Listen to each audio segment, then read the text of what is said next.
Angela Rayner, you won by popular vote. Why do you think that young people from deprived communities related to you so much? I think it's because I am one of them. I was born and bred on a council estate, and I never thought I'd be in Parliament, certainly not winning an award like this one tonight. So absolutely humbled and honoured to be here, and still pinching myself and wondering when they're going to tap me on the shoulder and say, right, come on, off you pop, you've had a good time. But I think people relate to me because I've not changed who I am. I'm still that 16-year-old pregnant mum. I'm still that girl that I was back in the day, so I've not changed a bit. Is Patchwork, in a sense, part of the education process in this country?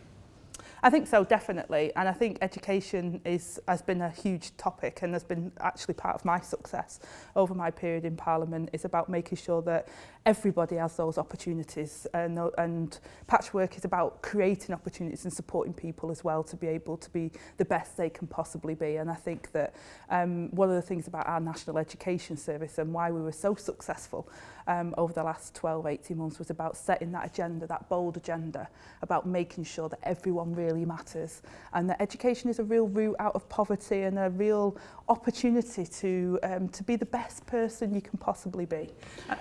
And do you think that in the past, the institutions in this country, including Parliament, have been as warm and as helpful to disadvantaged and ethnic minority communities as they could have been? How big is the change that is now taking place on that front? Well, it has been evolution rather than revolution, if I'm honest, and we have a long way to go. We hear that and we see that every single day, and that's why I'm such an enigma around here in some respects, because I do speak differently. I am different to a lot of even my own colleagues, let alone colleagues from other political parties. So I do think, in fact, I've said parties now, and someone will say you've dropped your T, and say it's parties, but for me it's parties because it's Manchester. But I do think that in all honesty, there is an issue that we need to tackle to make sure that like recruits like, and that we really do start to see Parliament reflect our communities that we're here to represent. And unfortunately, it's still pale, male, stale a lot of the time around here. And we've just got to really push that agenda and drive that agenda forward and give people confidence to know that you don't need somebody to speak up for you, so that you can speak up for yourself. And Patchwork and other organisations and the work that we do should encourage that. I was going to ask you what contribution you think Patchwork makes to creating the kind of society that you would like to see.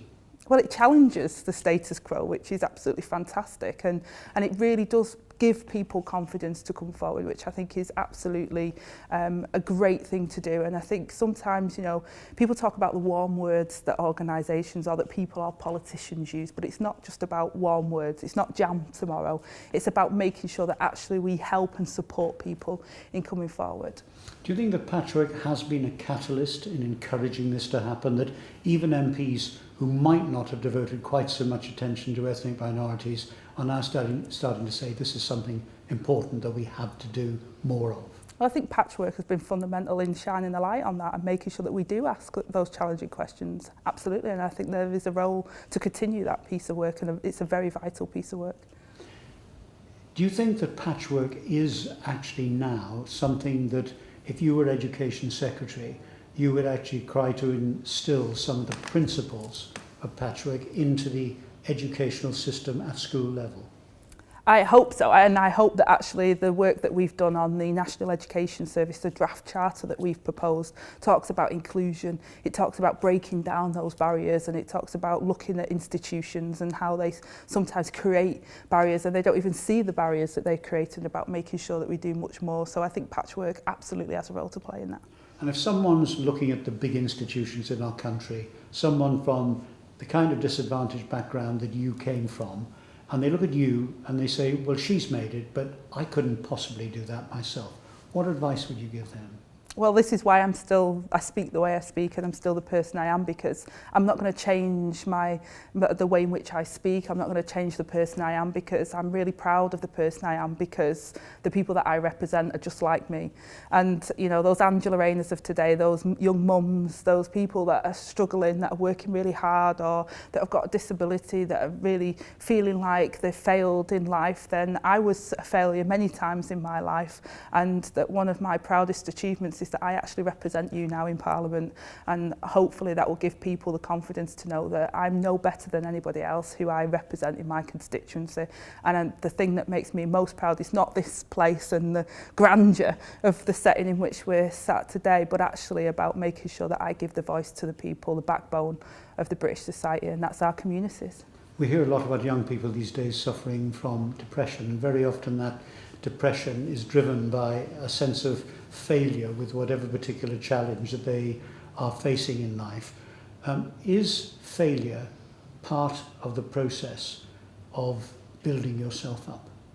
I think so, but I think it's about how we give people opportunities as well. And, you know, I used to do weightlifting and I gave it up because you have to go to failure in order to produce and do better.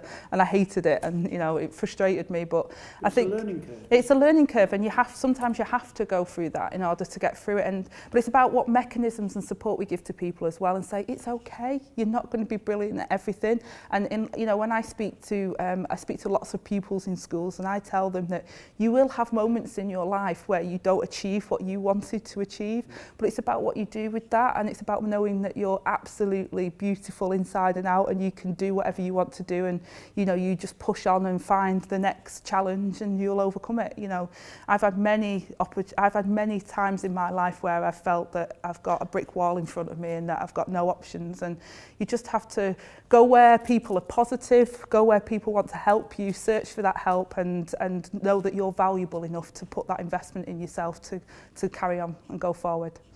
Angela Rayner, thanks very much. Thank you.